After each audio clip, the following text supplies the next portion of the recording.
essa comissão de conciliação que vai voltar a discutir na segunda-feira, dia 5 de agosto, a tese do marco temporal, que já foi rejeitada no Supremo Tribunal Federal por 9 votos a 2, mas aí o Congresso foi lá em retaliação, né, e aprovou a tese do marco temporal, ou seja, só valem as terras indígenas que na data da promulgação da Constituição, né, em 5 de outubro de 1988. E a gente recebe agora o Dinaman Tuxá, que é advogado e coordenador executivo da Articulação dos Povos Indígenas do Brasil, a PIB, do povo Tuxá. Vamos dar as boas-vindas para o Dinaman. Bem-vindo, tudo bem? Olá, Adri, olá, Renato, tudo na paz, né? Assim, na medida do possível, né? Na verdade, dada essa conjuntura que nós estamos vivenciando hoje. Mas seguimos aqui na luta. Salve, Dinaman.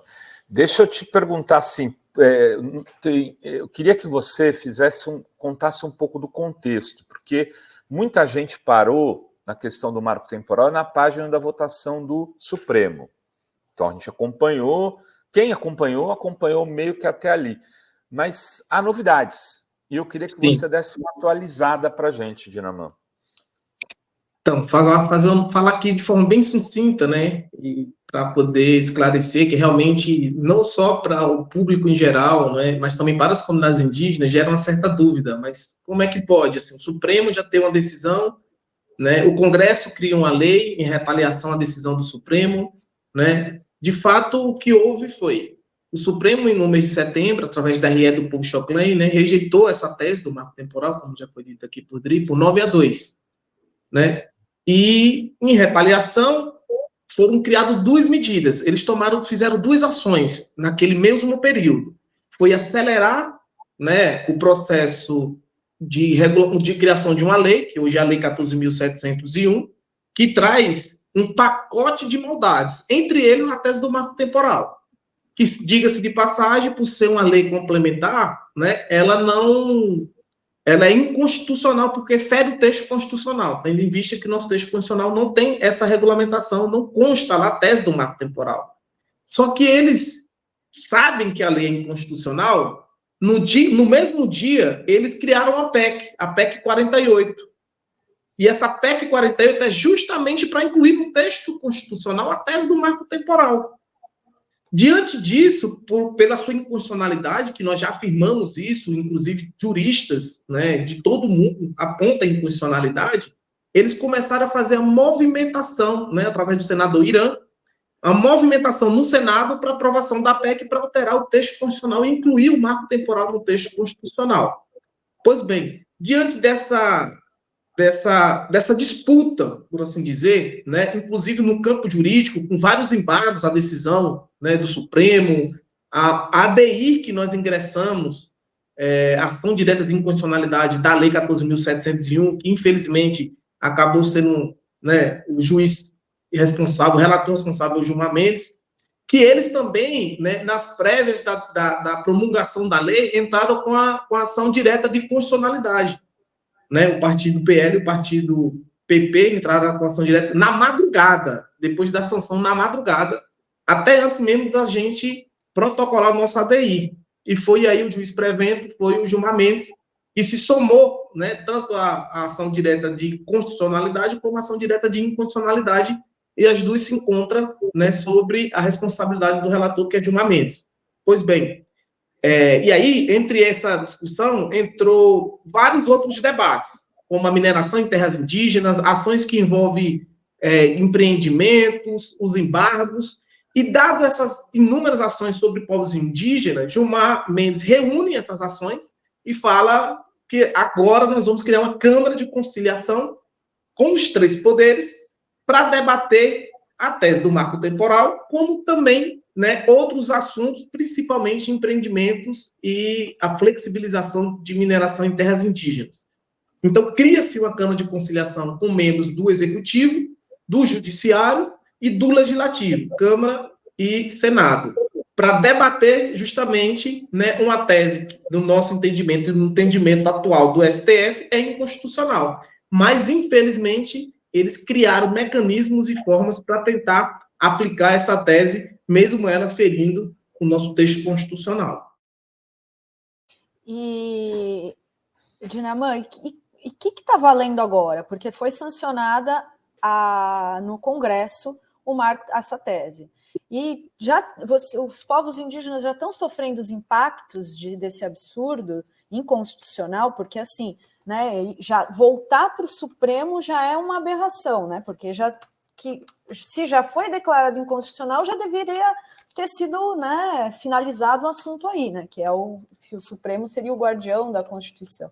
Mas não, o Congresso aprovou em retaliação, agora vai voltar, e os povos indígenas nesse interim, como que está a situação do reflexo dessa aprovação no Congresso? Olha, os reflexos, infelizmente, nós já estamos sentindo, né? Primeiro reflexo que foi da aplicabilidade da lei, que ela está valendo, porque não há uma decisão do Supremo em torno, né, da ADI, né, da ação direta de constitucionalidade, e o reflexo imediato que nós sentimos foi a paralisação dos processos de demarcação. Então, o próprio Executivo já paralisou, porque entende que a lei, né, acaba, até o Supremo decidir, a lei está sendo aplicada e eles estão aguardando a decisão do Supremo para dar continuidade no processo de demarcação. Isso já é um ponto negativo da aplicabilidade da lei. Mas o mais gravoso da aplicabilidade da lei é que nós estamos vendo um cenário de insegurança nos territórios indígenas, onde nas últimas semanas nós temos visto aí, né, no estado do Paraná, do Rio Grande do Sul, na Bahia, no Ceará, né, no Maranhão, um processo, né, de conflito no Mato Grosso do Sul, onde vários indígenas já tiveram, né, inclusive, foram alvejados com disparo de arma de fogo, de pessoas que se acham donas ou proprietárias de imóveis que querem retirar indígenas de forma forçada, de pessoas invadindo territórios indígenas, né, se legitimando no discurso da lei do marco temporal. Então, devido a essa insegurança que dá, inclusive, de territórios já demarcados, de territórios já consolidados, estão havendo uma enxurrada de ações judiciais nas primeiras instâncias, porque querem aplicar a tese do marco temporal em territórios já demarcados, mas, principalmente, o que nós já percebemos foi o aumento da violência, porque eles querem tirar os indígenas, né, a todo custo, mesmo sem decisão judicial. Então, estão utilizando, né, das próprias mãos para a retirada de indígenas dos territórios tradicionais, dos povos indígenas. Infelizmente, houve um aumento, sim, significativo na violência contra os povos indígenas. Dinaman, o que é possível fazer? Como a sociedade civil pode contribuir agora? Porque, como fica nessa coisa do Supremo, a gente parece que fica de mãos atadas, é isso mesmo? É uma sensação, né? Mas sabemos que a população é o terceiro, nós temos 3 poderes, é o 4º poder. A opinião pública é o 4º poder. E nós precisamos comover cada vez mais e que as pessoas se enxerguem, que enxerguem os povos indígenas como um segmento que tem contribuído, né, para combater a crise climática e o aquecimento global. Nós vimos aí o desastre que ocorreu no Rio Grande do Sul, né? E sem os povos indígenas, esse desastre vai acontecer em outros estados, né? Secas severas, chuvas, queimadas, enfim, incêndios. E que nós precisamos hoje é que a opinião pública e que a sociedade civil, organizada ou não organizada, nos apoie e que, de fato, cobre ao Supremo um posicionamento que seja favorável aos povos indígenas, que cobre do Senado Federal, que arquive, né, a PEC 48, porque ela é infundada, ela só vai acirrar os conflitos, ela só vai acirrar o desmatamento, ela só vai acirrar a violência contra os povos indígenas. E hoje o que nós contamos muito é que a opinião pública esteja do nosso lado e que chegue, né, a conhecimento e que nós, de fato, vá à rua, não tem outra alternativa. E quando eu chamo o pessoal ir para a rua, é para que, de fato, pressione a Suprema Corte ou que, de forma, a Suprema Corte se sinta, né, abraçada pela sociedade para apoiar as causas indígenas. E que não é tão difícil, né, eles apoiar as causas indígenas, porque nós estamos falando de cláusulas pétreas, de direitos fundamentais dos povos indígenas.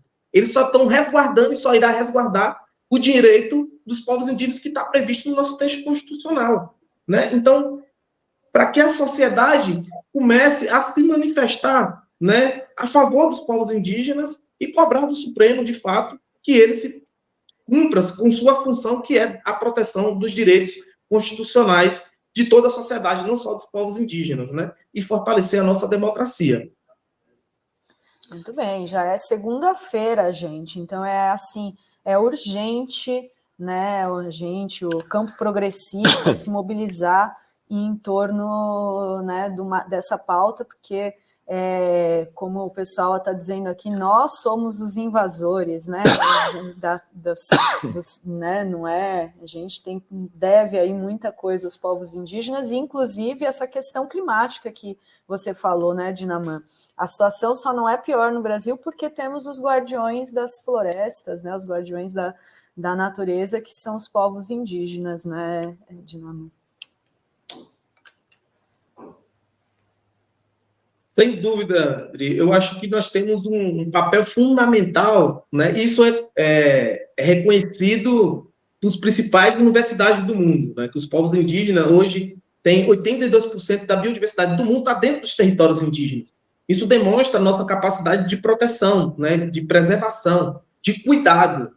Então, para falar do marco temporal que vai agravar os conflitos socioambientais e também, né, as consequências disso vai ser o reflexo para a sociedade como um todo, para toda a humanidade, porque nós estamos falando de uma tese que vai aumentar o desmatamento, que vai gerar ainda mais insegurança ambiental, né, através dos conflitos, e que vai abrir precedentes para grandes empreendimentos e também para a entrega dos territórios indígenas ao agronegócio, às grandes mineradoras, né, para a exploração do petróleo e tudo mais. Né? E o reflexo disso, eu quero pontuar, deixar isso bem para quem está nos acompanhando, bem claro, né? Que é um processo que vai refletir também para toda a sociedade. Parece que é algo distante. Né? Ah, não, os povos indígenas estão na floresta, estão nos seus territórios, e o que acontece com eles não vai chegar até a gente. Estão muito enganados. Quem viu a fumaça chegar em São Paulo vindo da Amazônia foi das queimadas, que queimaram territórios indígenas. O desmatamento, vai faltar água, vai faltar chuva. Então, a seca de São Paulo, né, dos principais reservatórios, se dá muito com isso. O desmatamento do Cerrado para dar margem à nova expansão agrícola, né, que é o Mato Piba, do Cerrado, que está destruindo o Cerrado. O reflexo disso é falta de chuva na Amazônia, a seca severa na Amazônia. Então, essa cadeia de destruição em todos os biomas está gerando ainda mais a crise climática. E quem está nesses biomas fazendo a proteção é os povos indígenas e as comunidades tradicionais. Mas dou ênfase aos povos indígenas que têm seus territórios demarcados, e os que não têm, está lutando para adquirir esse direito que está previsto no texto constitucional. Mas, infelizmente, nós estamos vendo aí o Senado, a Câmara do Deputado, né, ceifando esses direitos, tentando a todo custo, né, ainda mais seguir com esse processo genocida que que iniciou em 1500 e que, infelizmente, pendura até os dias atuais. Te agradeço aí pela entrevista, muito obrigado. Vamos ficar atento. Se tiver novidades na segunda, e provavelmente isso ainda vai se estender, né? A gente volta a conversar, Dinaman. Obrigado mesmo. A Daniela, que era para estar aqui, parece que teve um problema, estava passando som em algum lugar, aí meio que sem sinal. E quem sabe na próxima vez ela volta com você aqui, Dinaman. Isso, e o pessoal está pedindo corte da entrevista, vai ter corte aqui no canal e também nas redes para a gente espalhar e divulgar, compartilhar esse absurdo dessa discussão. Muito obrigada, Dinaman. Nós que agradecemos. Obrigado, pessoal. Até. Valeu.